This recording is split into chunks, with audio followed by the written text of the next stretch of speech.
Already Is it started. ready? Okay. Hi, everyone. Thanks for joining this KEP review. This meeting is a little bit different, a little more exciting maybe than the previous ones. Um, um, but we're going to be seeking approval to merge this KEP. And that goal might not be realized this meeting, but that's what we're hoping for, or striving for.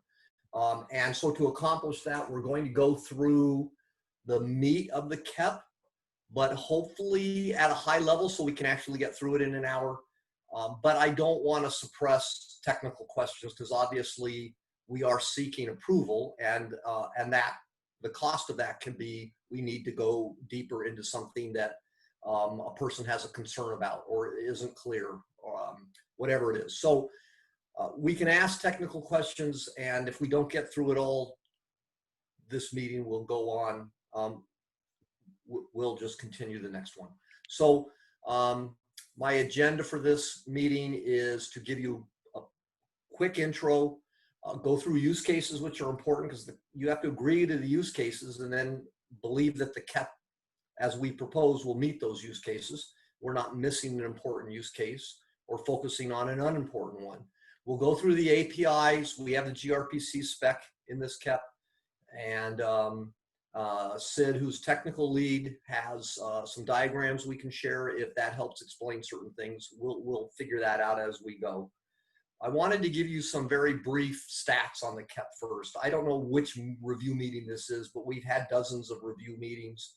We've had 6 or 7, maybe more, Sid, stand-up meetings on Mondays where we do code. We do more technical discussions on the design and code. We've done some presentations. This KEP's been alive, I don't know, 6+ months. Sounds about right, yeah.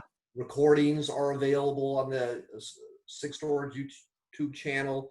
We've had, what did I count, 16 reviewers on the KEP so far, 50-something commits staying there for history. They'll get squashed during a merge, potentially, but they're there. Every commit's visible, and so on. So the point of this is there's been a lot of activity, and it's had a lot of eyeballs on it, and many iterations, name changes, and so forth that you expect in a larger project like this. So I pushed up the latest changes to the PR late yesterday afternoon, early evening. So many of you might not have had a chance to look at it. We'll go through this now. And let me know if you're able to follow my screen, because I need feedback whether I'm scrolling too fast. I have a daughter at home on a Zoom meeting right now, so I don't know how great my home network connection will be for this. So I'm getting down to use cases now. So I'm just scrolling through. You guys can read that stuff, why we're doing it and so forth. Some vocabulary, there's terms used in the KEP, and we define them up front so it's clear what we're talking about. But I think use cases matter, and we divided it between 2 people, admins and users. And admins want control usually, and users want flexibility, right? So there's usually a tension in these kinds of, in these 2 different users. So for the admin, we want them to be able to manage buckets with familiar kubectl and other tools they are used to in a Kubernetes environment. And the second one is we recognize the namespace as the familiar boundary where security rules are enforced and applied to. And so we want an admin to be able to, for sharing buckets, to be able to allow or restrict namespaces. That's sort of the unit that we look at in Kubernetes. We also, not stated here, but our design does allow minimum RBAC capabilities for pods running in different namespaces, with a sense that the vendor pod is the least trusted pod in the cluster.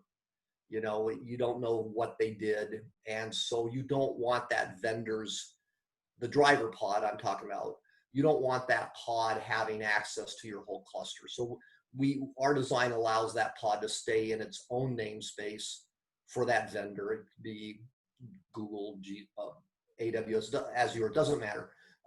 But they don't need RBAC rules that grant them access into any other namespace other than their own. And then from the user use case point of view, our user we're thinking of as the developer, not the person running an app, but the person in charge of developing the app and using the object store. And that developer wants familiar manifests. They want to deploy their bucket-oriented app in the same way as any other app. And they want to use familiar tools, familiar looking YAMLs or deployments, etc. And the first two bullets there cover that requirement or need. And the last one, I'm not exactly sure of, Sid, so you can chime in. I'm sort of thinking it's a foundational API in the sense that, hey, if we have these APIs, we can build other neat things on top of them, which is true. You could do object backup, cloning, snapshotting, other tools. That's not just a user use case. That can be a vendors or as well, even an admin. So those are the use cases that we are focusing on and we believe our KEP satisfies. I'm just pausing for questions. So Otherwise, I have one question. Do we have the concept of buckets having different roles, i.e. a read-only role, a write exclusive where only one app is able to write to that bucket being coordinated through this? I'm going to give you the high-level answer, and if it's not good enough, Sid can chime in. We have a provisioning set of APIs, and in parallel, we have an access request, access control set of APIs. Yep. So we have two of them. But we are not trying to be an IAM system or something like that. So what we do define in one of the APIs is related to access modes of read-only, read-write, write-only, yep. And we have a public. Is it a Boolean, Sid? We have a public setting for. Yeah. So we have so we support whatever the underlying cloud provider or backend object storage requires. What Jeff is talking about, we call it anonymous access mode, where we give like catch-all authorization per bucket. Some, like you said, read-only, read-write, or write-only, or private, where you have to specifically explicitly add a credential before it can start being used. Right. So that makes sense. Less about IAM, more about scheduling, where if I have multiple applications that can't run simultaneously because they both require, say, for example, exclusive write to a bucket, is that something that Kubernetes is going to be able to then correctly schedule as a result of the information provided through this interface? So in such a case where, so we ourselves, like Kubernetes itself or Cozy, will not understand that both of them are write-only roles.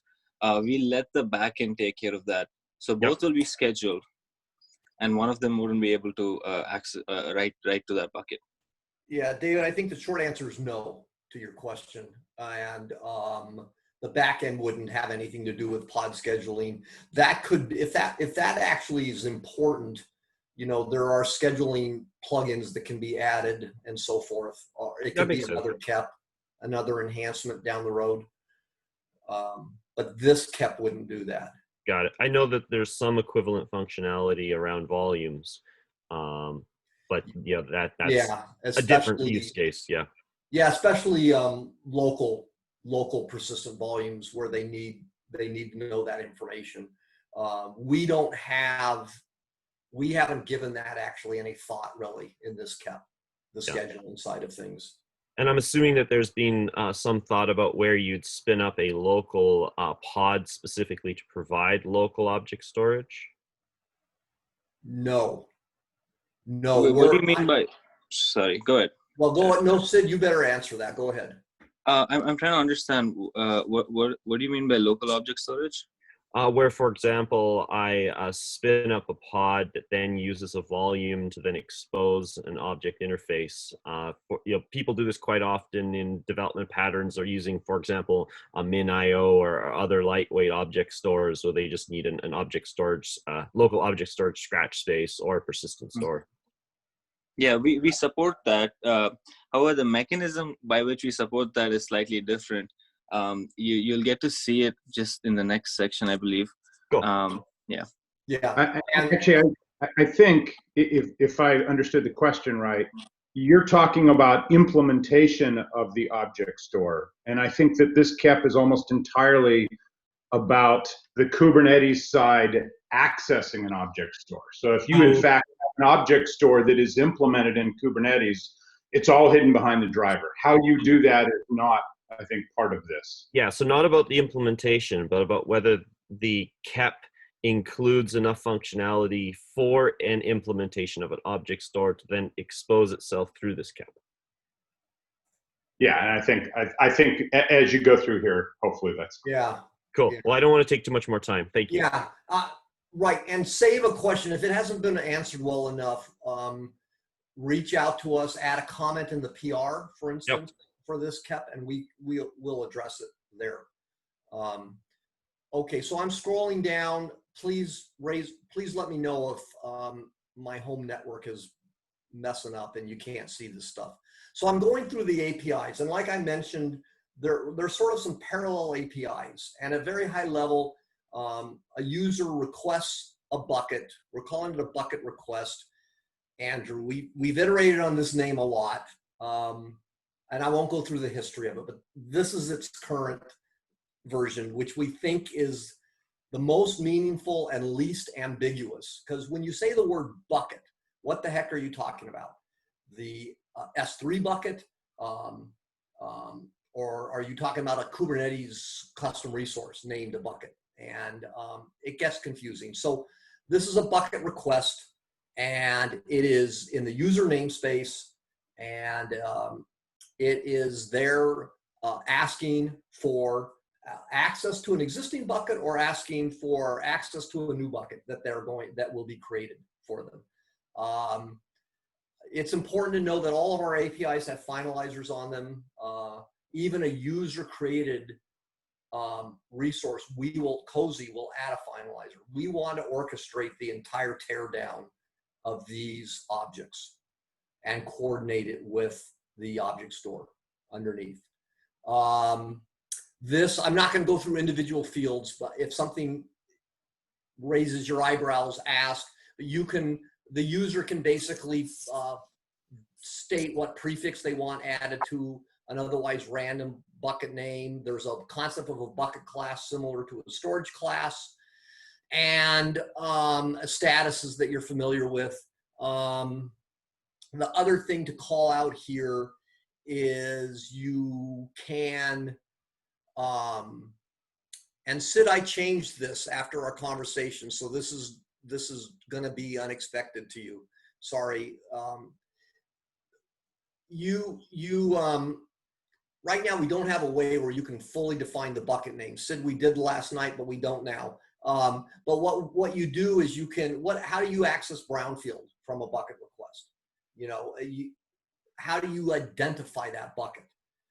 And it's done through field number 7 there, a bucket instance name. I added the word instance to it because bucket name, what is that? Is that your S3 bucket name, or is that a Kubernetes resource? So I called it bucket instance name, and I think you can see the definition of it. But basically in the Brownfield bucket request, you name the Kubernetes custom resource, which is called a bucket. You name it's cluster wide, so you don't need a namespace. You name it there. How did that get there? How did the bucket instance get there? That's an admin step. It could be automated, but it's not automated by Cozy. There could be a separate tool chain that does it, or an admin creates it by hand, like they did in the old days with PVs. And you reference that bucket instance in your bucket request, and that's how you get Brownfield. You don't need a bucket class in the Brownfield case. The bucket instance, which we'll go through next, has all the information needed by the provisioner and driver. Protocol, that's just saying, you know, we don't have portability across different object stores.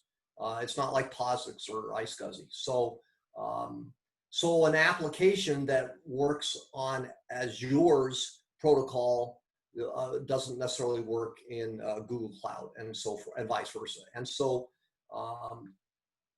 we require that the requester specify what protocol their app is talking, and for Greenfield new buckets, a bucket class is required, and that bucket class defines the protocols it supports, and we match them. So if you want S3 and the bucket class says Azure Blob, it's a mismatch. Your pod, your bucket request is not satisfied.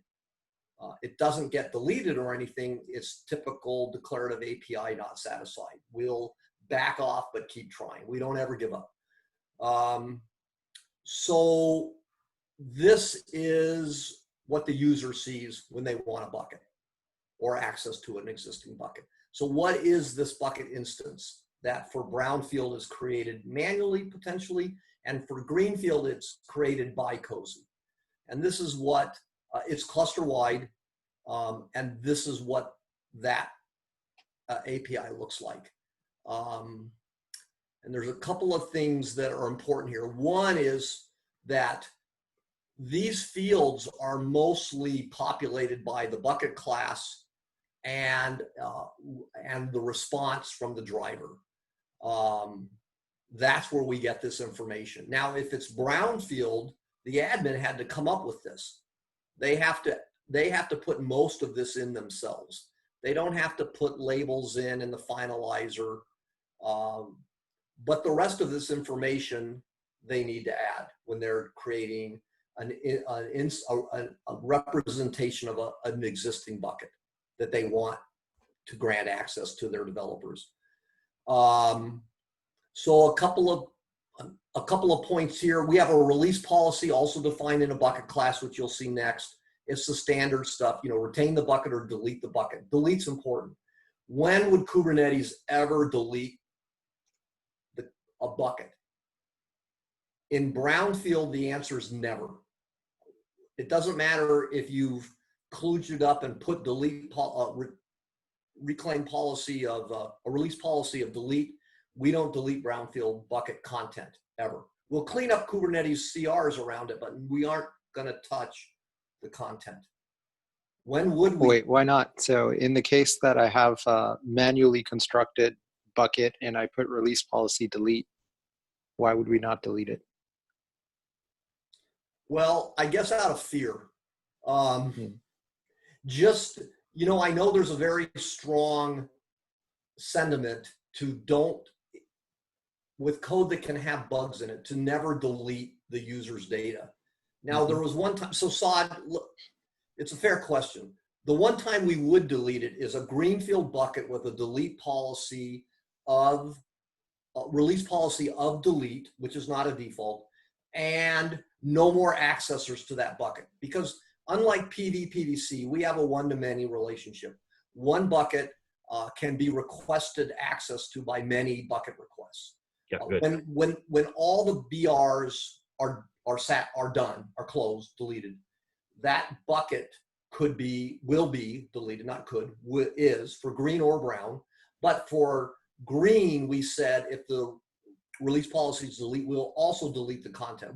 At that point, we'll call the driver with a delete, gRPC delete call, and let that driver actually clean up everything. Will there be a mechanism by which code can be added that executes before the delete?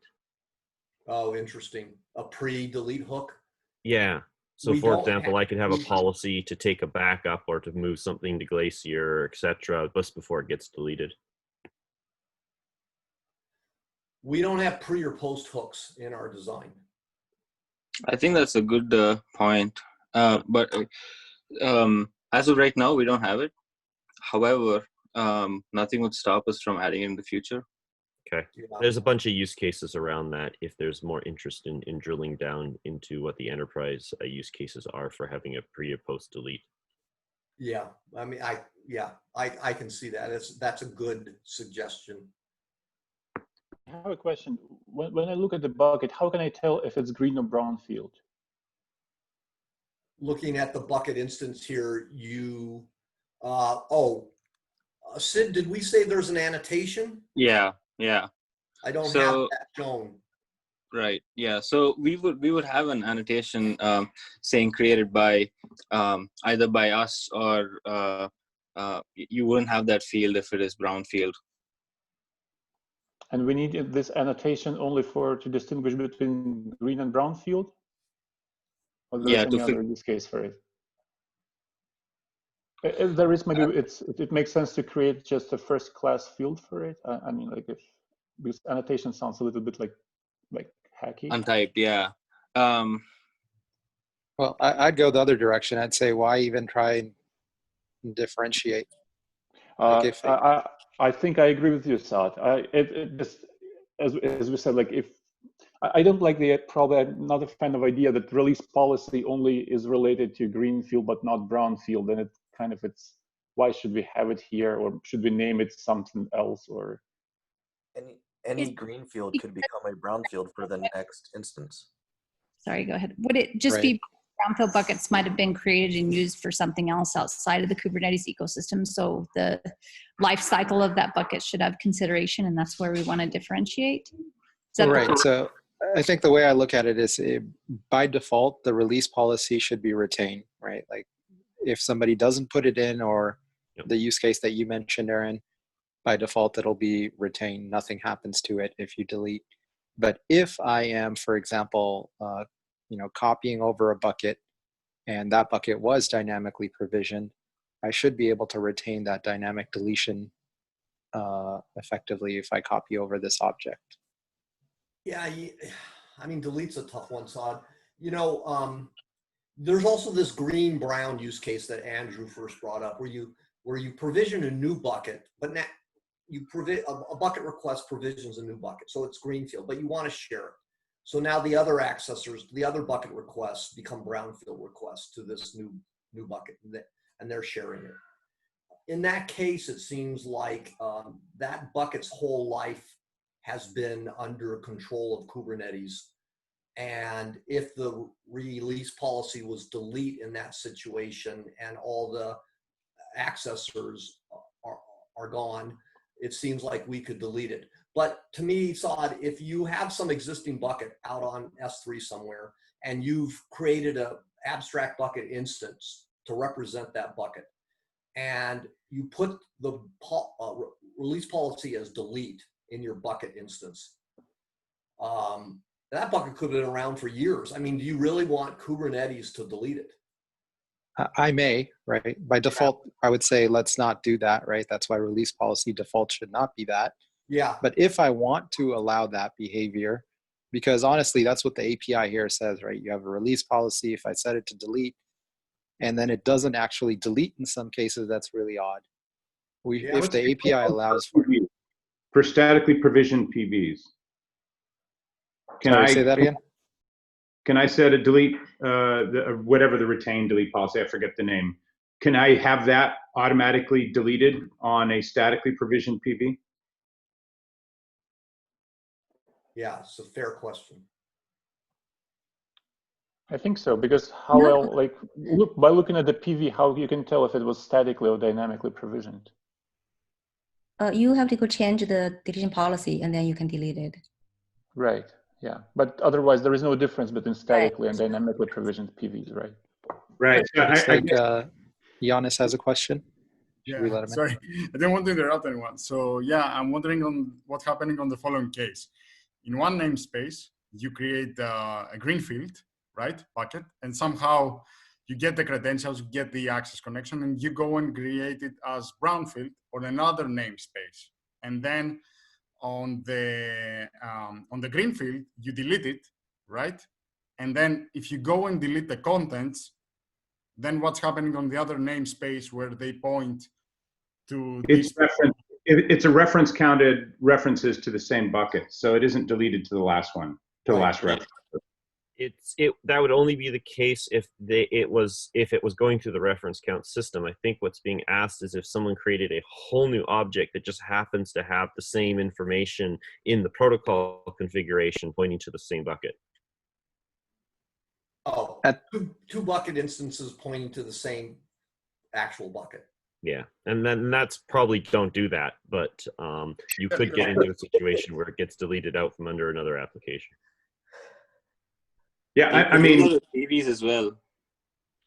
Well, it can happen anyway, right? Somebody can just go to the admin console of the actual cloud provider and delete it there, right? So we cannot probably There's avoid many all ways to the yank the rug out from exactly. Part of the solution is, well, if you don't want that happening, don't grant delete to those credentials that's being used to access it. Yeah, fair enough too. Going back to the original part, if you're attaching as Brownfield and you're the last operation in the chain, you should be able to delete as part of the closing operation. Yeah, to stay symmetrical with how PVs work, right? You could, yeah, you could. You're saying even if it's a brownfield, if the release policy is set to delete, we should be able to delete it. Yeah, I mean, I think Saad's saying honor the release policy. That's what he's saying. Yep. And because there can be times when that is actually what the admin wants done. So why aren't you doing it? If the and I think it's just a very conservative decision we were thinking about, being very risk averse when it comes to deleting data.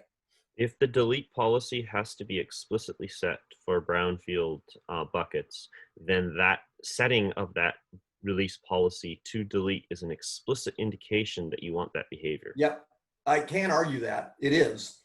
It's just, and Kubernetes basically doesn't try to keep someone from shooting themselves in the foot. So, is it okay to move on from that? I think there's good points raised there. I like the pre-post hook ideas. I'm okay with us honoring release policy. Yeah, we don't need any major design changes in order to. This is a decision that it's more of a use case decision. Whatever we agree on, that can be satisfied. I want to point out anonymous access modes here that I've highlighted. Just it's there. No, someone was talking. Sorry. I'm sorry. There was a question about what happens with statically provisioned PVs.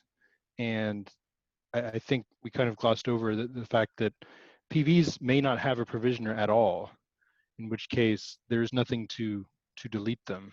If they were added, by administrator, then deleting them won't cause anything to happen because Kubernetes didn't create them. Kubernetes might have no idea. There might not be anything on the other end of the delete RPC to call for a PV at least. Correct. I don't know if we're going to have a corresponding case here where I created a bucket that I pointed to something and there's literally no driver that knows how to do create or delete. It just only knows how to do attach. Well, and Andrew has proposed a use case which seems to have been lost, Andrew, in this KEP. So just so you know, driverless. In other words, to sort of jumpstart this whole idea of using Kubernetes for buckets, you don't have a driver at all. Or you have a driver that implements attach but not create and delete, or something. That's whatever attach that's is. the access piece, but not the provisioning. Right. You could have that. And Andrew, over various iterations, when I was going through this pretty carefully the last few days, although driverless is defined in our vocabulary, and there was one reference of static provisioning, there's no examples, there's no workflows that actually support it. When I read through the KEP, I got the impression that driverless was just implicit in terms of that if I am an application that's aware of this, I can use the Kubernetes APIs to look at these objects that are accessible to me that define the buckets, and then I can just use that to go, for example, and directly talk to AWS or Azure Blob, etc. Yeah, and David, that's absolutely right. And one part of this whole life cycle was we stripped down the KEP to bare bones, saying all we really need is a foundational API, and you can build anything on it. And the automation that's described here isn't even needed. I mean, it's nice, but it's not a requirement. If you have a good set of APIs, you can do what you want with them. But we have come back to adding back in automation to this KEP. I don't disagree with that. I just wanted to make the point that as an outsider coming in and reading the specification, it seemed at least clear to me how an application could use this without requiring a driver in their pod. Right. Okay, thanks. I'm just pointing Sorry, out. quick question. Is somebody taking notes? There's a lot of good feedback here. I want to make sure it's captured somewhere. Saw that, so I forgot to say that at the beginning.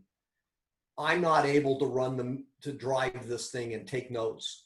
I'm not good enough parallel processing to do that. I can go back and listen to the recording and document it. All right, Aaron. Awesome. Thank you, Aaron. Yep. So we have anonymous access modes here highlighted as described. What I want to show you is this, is there's, and the next resource is the bucket class. But basically, in Brownfield, you don't have a bucket class. So the admin would say what namespaces can use this bucket. It's really that simple. For the green/brown use case, an admin would create a bucket class, and in the bucket class, they can say what namespaces can use this bucket. The protocol we've gone over. Here's our proposal at phases, and you guys that have done this stuff before, we are trying to find the balance between not making it look like we're a state machine or have all these states, because we know that you don't go from A to B to C in Kubernetes, and we don't want a logic predicated on what phase we're in. But we believe from a debugging, logging, trying to figure out where it got stuck point of view, that these phases are reasonable for the life cycle of a bucket. And so this is our proposal on phases. It's probably best to get the feedback on that in the KEP. It's easy to do. I think if you look at the API conventions, it says phases, this pattern is deprecated. You should not be using this anymore. Oh, great.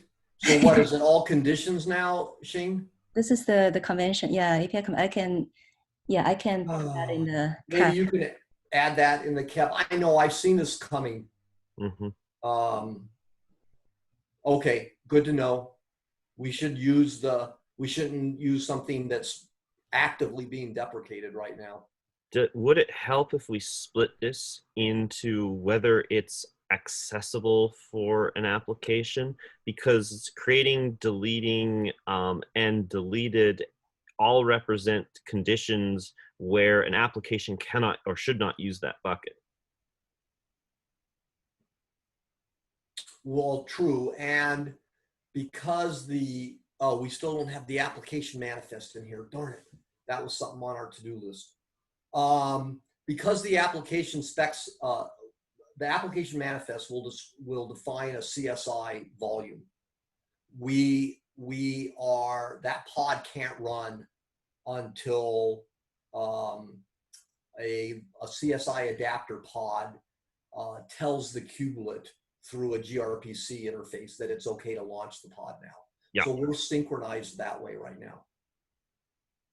If that was what you were getting at. Yeah, so if there's a way that an application, well, there's two aspects. There's whether Kubernetes even launches, but the second one is, as an application, I may want to be able to see whether I can use a given bucket. Okay, and we don't have that second one. There's not a "is it okay now" type mechanism. I want to draw maybe at the your wrong level, because if our goal here is that during the runtime of the application that's attached to that bucket, it should always be accessible, then that actually represents an error state. Yeah. Yeah. I want to draw your attention to something that's new in the KEP under the Jeff, label. can you hear me? Oh, yes. Hey, I was wondering, do you have there, I didn't notice if that's including also a status for the bucket and also the bucket access? Is that like? You mean the phase guy? Right, so the phase or conditions, but in any case, are these represented in the KEP so that there's states, different statuses for bucket access and different statuses for buckets, right? There's like different status for each one, right? Oh, yeah. So this is the bucket instance. So it's on the provisioning side API, not the access side. So it's not directly representing access states, although you can't bind to a bucket until, which we haven't covered yet, until the access instance, the bucket access has been instantiated. So Guy, we do have separate phases for buckets and the access APIs, and they're represented in the KEP here. It's just further down below. Yeah. We'll be talking about it shortly. Yeah, and we're like more than halfway through the meeting. Shoot. Okay, I got to just throw this out because it's a change, and it may not be acceptable. Labels used to just be a label, just a decoration kind of thing that gives some information to an admin. Hey, like this was created by Cozy. But now labels actually have a purpose. The label is our linked list, if you will, or our connection to the binding. So we have a label here. This is the proposal where the label does the mapping. It maps the bucket request or the bucket access. It's technically the key of the label is the bucket access instance name, and the value of the label is the bucket request name. I guess it would be namespace plus name, and the set of those shows you all your bindings. Now, owner references would have been nicer, except you can't use owner references on cluster scope objects. Is there precedence for using labels this way, or is it used as a free-form in a field elsewhere in Kubernetes? A fair question, which I don't know the answer to. I don't think labels are meant to be used in that way. I think we'll get into trouble with API reviewers if we try to make labels have semantic meaning. Yeah, I thought they were mostly just used for selectors, that was the primary intent. Yeah, that is correct. So, okay, what would you do to try to, if you can't use owner references, which is what we wanted to use, what would you do to represent this mapping? Why wouldn't they just be first class attributes of the bucket? Have a slice inside the bucket object itself, the bucket instance? Yeah. And oh, by the way, if you make provisioner optional, then that's the driverless case, right? Yes. Yeah. You know what? There was a reason we didn't do this, but do it the way you just said, Andrew, and I can't remember right now, though. It might not have been a good reason. It's probably because then you don't support delete if you do that. But I think that's exactly how you solve that issue. Yep. If you don't have a driver, you can't delete it. So boom. Yeah. Okay. A bucket class has the role of a storage class. I'm just scrolling down here. It's admin created, cluster scoped. There's nothing particularly interesting here. It's stuff you've seen before. A bucket, an object store can support more than one protocol. Azure does that, GCS does that. And so we have a list of supported protocols. And that's and the additional namespaces beyond the namespace of the bucket request that references. So you got some comments about this on the KEP. I don't remember exactly what the resolution was, but is there a reasonable alternative that just says do a bucket class for each access protocol? and rather than trying to fold them all into a single class? No, yeah, I didn't see that as a current comment, but I remember discussing it, and the answer is no. There's no reason, since we don't have that many protocols. There's no reason that you need a list of supported protocols that I can think of. And in fact, there's a reason not to do it, in that it makes default bucket classes, which we support, a little weird. Yeah, so there's the question, if I have multiple choices, how do I make the choice? Your bucket request says what protocol the app speaks. So if I have two different bucket classes, both of which have the same protocol, how do I choose between them if everything else is the same? Your request has both a class and a protocol option. Yes. Or in your request, you can say. So we're going to mandate that class has to be unique. You can't have two bucket classes with the same class identifier. Correct. And then class has to be specified in the request, so therefore it's unambiguous. Yes. Right. Okay, then there would be no resolution issues with having multiple protocols listed.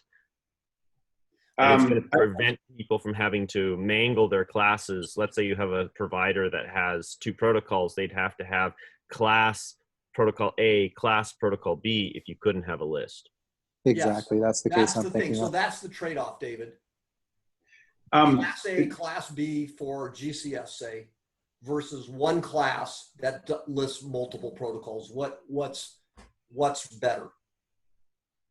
I just want to point out that somebody said something which is a little concerning, which is that you have to have a class. Oh, never mind. For Greenfield, Andrew, just for Greenfield. Okay, right. Okay, that's okay. Yes, that was my. The other question about the protocols, do we have to have them as first class fields? They cannot be like part of the parameter or something? Part of the what? I was saying that the protocols, can they be part of the parameters? Like, opaque, do they have to be first class? Maybe there was some discussion in the past that I didn't catch them, maybe. The bucket itself, we actually model the API parameters somewhat. So if you look in the bucket structure, each of those different supported protocols have their own unique fields. So to not explicitly put them here and try to hide that behind opaque parameters doesn't really mesh with the idea of exposing the interfaces to those protocols. Yeah, I can expand a little bit on that too. Basically, if you think about it, if you hide it behind parameters, then effectively we need to have a standard way across all protocols to figure out what bits of information we need to expose up into the container for the container to access that bucket. And there's no generic common subset of fields that must be exposed to a container. So what we did was say, okay, for S3, define a protocol such that regardless of the backend, we can say, okay, if it's S3 or if it's GCS, these are the subset of information that must be provided that the container will surface up. We've also blended credentials in. We don't have a separate kind of credentials object. Okay. So that is the provisioning side, the provisioning API. I don't think we're going to go to the workflows, but please look at them at near the bottom of the KEP, just above the gRPC spec. That shows you access APIs and provisioning APIs in parallel, and what a typical workflow would look like. And we aren't going to get to cover it this review meeting. I was wondering, Sid, if you wouldn't mind going through the access APIs. You and John spent much more time on these than I did. I'll go ahead and scroll the screen and keep sharing, but would you mind running the dialogue? Oh yeah, for sure. Can I share my screen? That might be easier for me. That would be fine. Sure. Let me unshare. Here we go. There you go.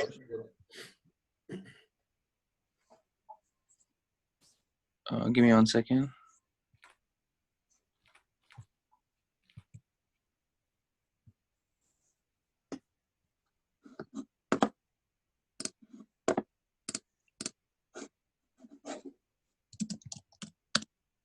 And just as a timing alarm, we are like 12 minutes left.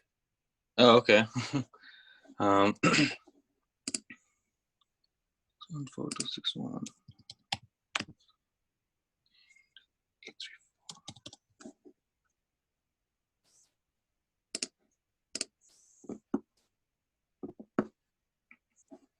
All right. Let me share my screen. I can share mine back up if you want. Can someone give me host access? I thought you are. Yeah, I just joined from my computer. I'm gonna hang up from this one. Okay, I see that you are a co-host. Okay.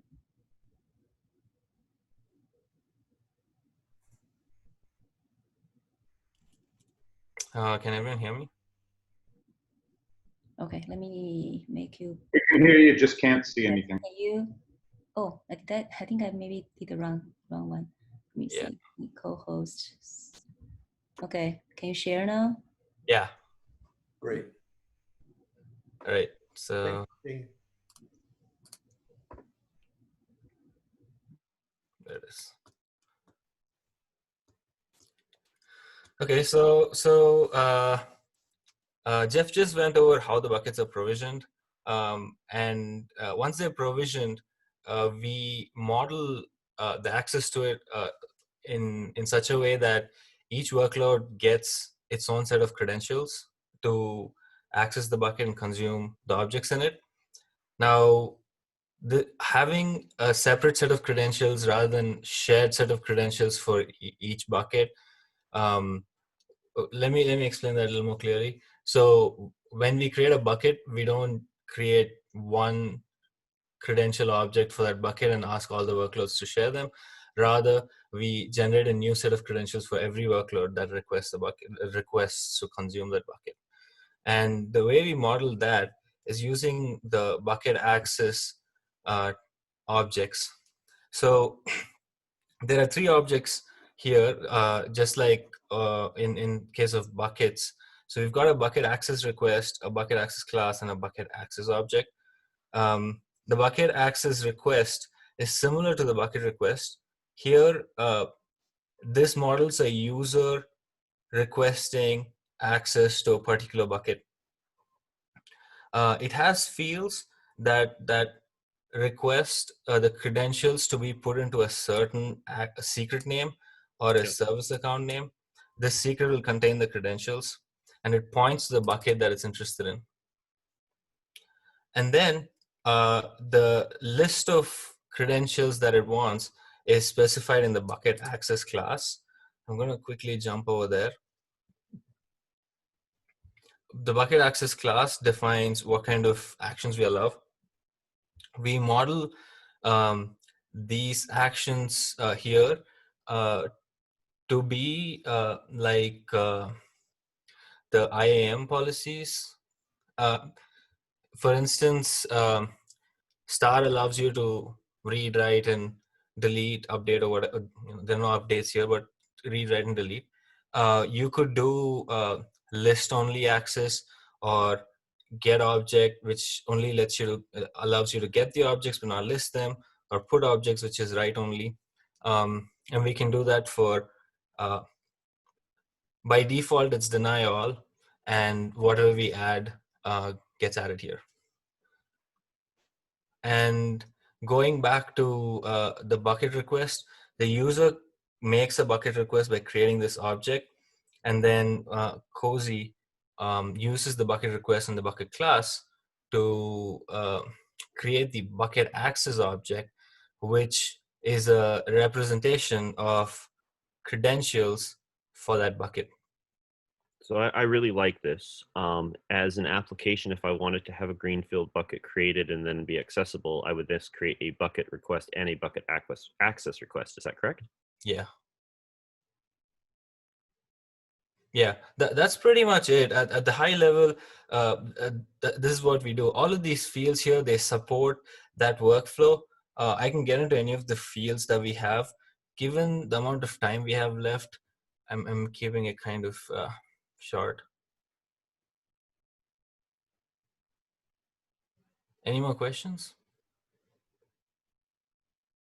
Okay. Jeff, did you want to continue or?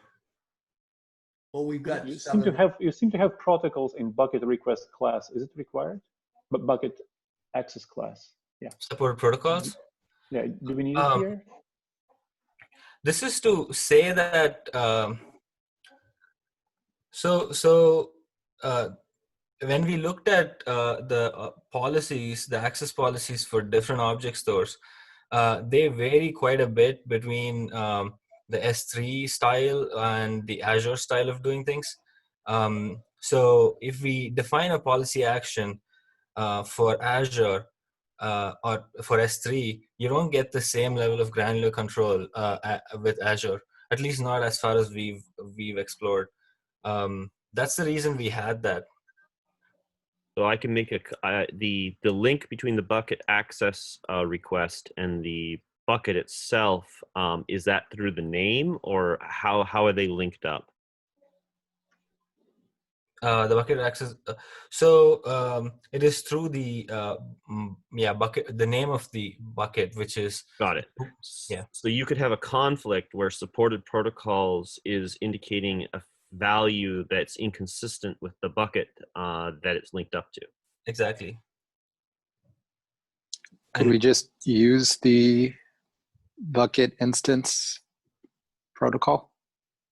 So if you have a set of access policies that cannot be applied on the bucket, this would tell us.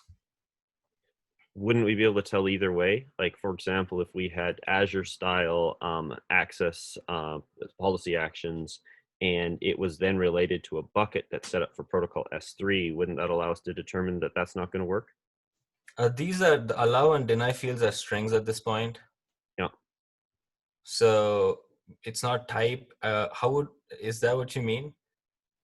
Just was wondering whether there's sufficient information to not require us to specify the protocol here.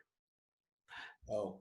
If we didn't specify it should be fine. The request would go to the backend, and it'll get invalid argument back. So we'll get where would it be validated currently? While creating the bucket access object. So the bucket access object is created by Cozy. Does creating the bucket access object require accessing the corresponding bucket object at any time? Yes, we create the access for a certain bucket, so yes. Yeah, so we already have that information from there. We do. It's just to make sure it's more like input validation at this point, having the supported protocols. It's not more than that. Yeah, couldn't we just validate from the bucket though? The protocol specified. I guess the problem is Kubernetes doesn't allow multi-object validation to occur. But thinking through that, I don't know if we want to get into the business of encoding all this validation logic into the Kubernetes API. We're probably going to drift from what the storage system actually wants. So maybe it's better to let the storage system do it, even though you don't get the immediate gratification of a failed object create. I'm not opposed to that. You do this with a webhook on the bucket access request? Sorry, can you repeat that question? I'm still not quite following the problem of just, so part of the issue here is supported protocols is a plural. That isn't good enough because the actual access of the bucket, of the actual protocol of the bucket is what matters, right? Yep. And so you have to read that through anyway, right? In order to be able to validate that this path works, right? So, and then the question of where that gets validated, I guess I didn't quite follow the discussion about you can't do multi-object validation. Why are there multiple objects that have to be validated? I think one of the proposals was to dereference the bucket instance object and figure out what protocol it was using. And you can't do that in a webhook validator? You can't in a normal Kubernetes API validation, you can't. For an admission controller, you may be able to, but that's additional work.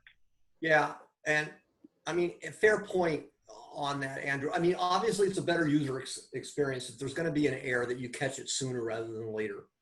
And webhooks could facilitate that. We don't have any webhooks as part of this KEP. And Andrew, would it be okay that that would be a later than MVP feature?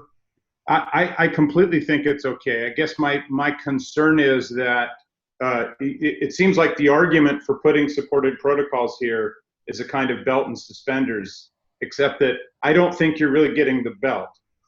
You're not actually blocking some of the mismatches that could happen. Yeah, I agree. Yeah, that's true. We have 2 minutes. I'm not opposed to taking this field out. It actually causes more confusion than helps. Yeah,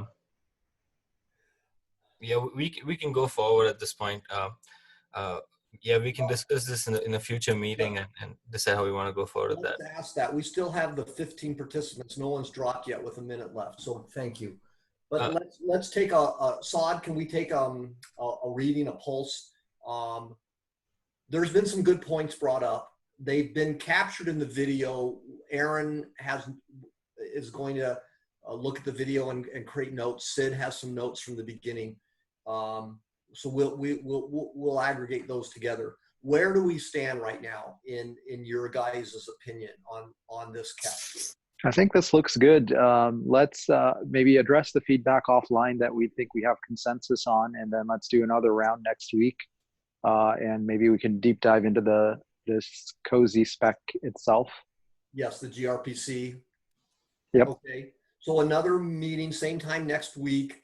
And Saad, you mentioned resolve offline some of the points that have been made. In what form? On the cozy, on the KEP GitHub in the pull PR. request. Yeah. Okay. Because we have that cozy Slack channel now. Sure, that could be used as a point of a place to discuss if you want offline. Yeah. Yeah. Okay. Great news about the Slack channel. I didn't know about this. Okay. Yeah, I'll get myself on that too. Okay, great.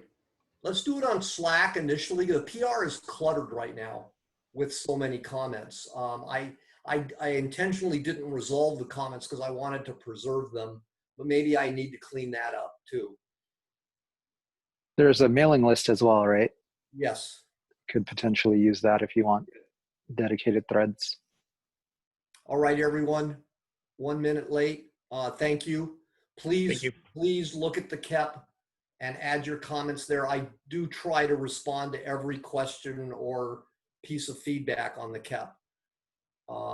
And we will shoot for finishing this up a week from now with the intention of getting approval on merging. Hey, quick question. What's the name of the Slack channel? Yeah, that's good. Everyone should know that. It's SIG storage cozy. Okay. Yeah, it's SIG-storage-cozy. Sweet. Thank you. All right. Take care, folks. Thank you. Thanks, everyone. Thank you, Jean, for recording. Hey, thank you. No problem. Bye. Bye. Bye-bye.